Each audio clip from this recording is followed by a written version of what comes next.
It was the year 1536. The dead bodies of some baby killers, executed by the order of the Spanish king, were swinging just outside the walls of Leuven in Belgium. The city was surrounded by walls, and at 11 o'clock at night, the gates were closed. The living remained within the walls, while the dead were left outside. Andreas was a 22-year-old eccentric young man. He had watched the executions. He always watched, and on the last one, a crazy idea came to his mind. He found a handcart and hid in a dark corner outside the walls around 10 at night. The sun sets very early in Northern Europe. In this pre-electricity era, people didn't have any business staying awake and wandering the streets when it was 10 at night. Except for Andreas and a few drowsy soldiers, no one was awake, and Andreas could proceed with his plan unnoticed. He sprang out from his hiding spot, drew his knife, and charged towards the dead bodies. He climbed up the gallows, cut the rope, and loaded one of the lifeless bodies onto the handcart. Now, his task was to sneak the corpse into the city without the soldiers noticing. If caught, not even the king himself knew what kind of punishment awaited him. As he passed like a shadow through the gates that would soon be closed, he prayed to God and Galen. Andreas wasn't a weird psycho. He was an anatomist and a devoted admirer of Galen and Abu Bakr al-Razi. Andreas enjoyed dissecting every bird, cat, dog, and pig he could get his hands on to study their internal organs and skeletons. Through these animal dissections, he learned some aspects of anatomy, but his new goal was to dissect the most interesting mammal in the world. His plan was a success. He managed to bring the corpse home and proceeded to dissect it, cut the dead body's chest open, holding all its internal organs in his hands and squeezing them. Andreas Vesalius went to France to study medicine, but because of a war started in France, he had to return home to Leuven, and then he went to Padua, Italy.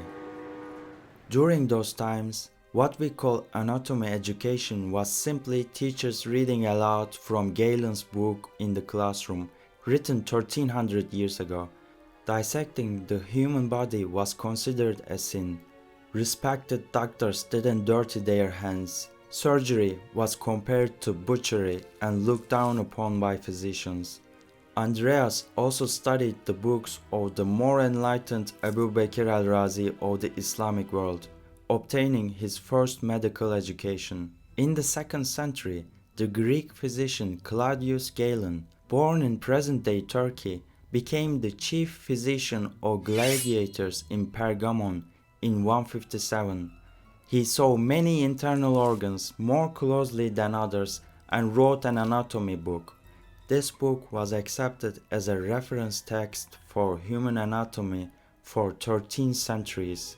At the end of 1537, Vesalius arrived in Padua and soon became the most popular teacher in the Galenic tradition.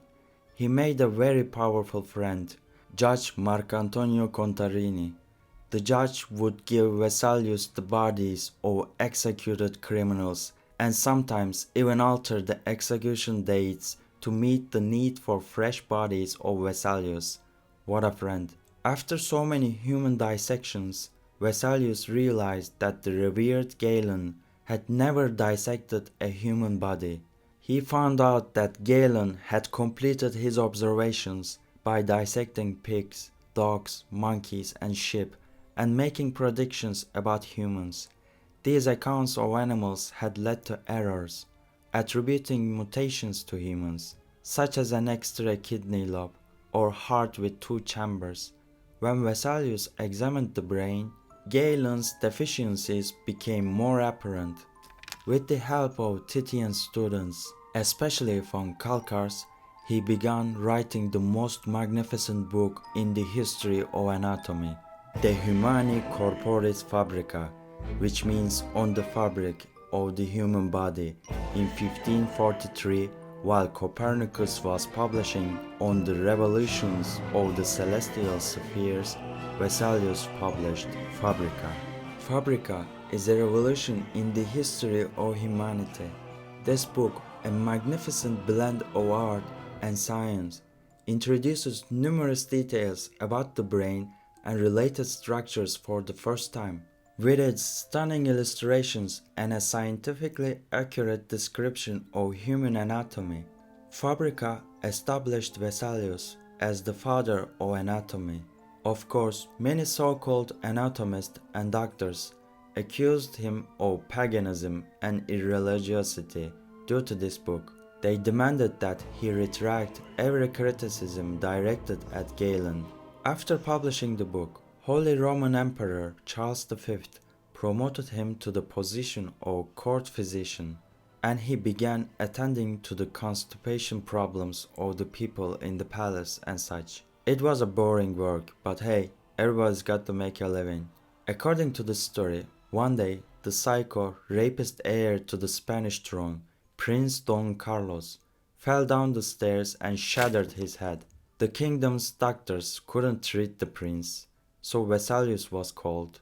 The other doctors had taken the centuries-old desiccated corpse of Friar Diego from his grave, who was said to have performed miracles while alive, and placed it in the prince's bed.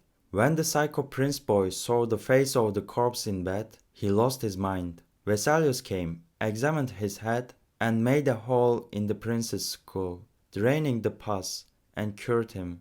Upon this, all the doctors, palace residents, and people blessed Friar Diego with another miracle. This pissed off Vesalius, and he decided to leave Spain and went on a pilgrimage to the Holy Lands. On his way back, he wanted to go to Italy, but he died at sea, and his ship ran aground on the island of Zakynthos, Greece. He was buried at an unknown location on the island. So that's all. I wanted to share this great man's story and his book. If you want to take a look at the Fabrica, there's a link in the description where you can find the book for free. Thank you for watching.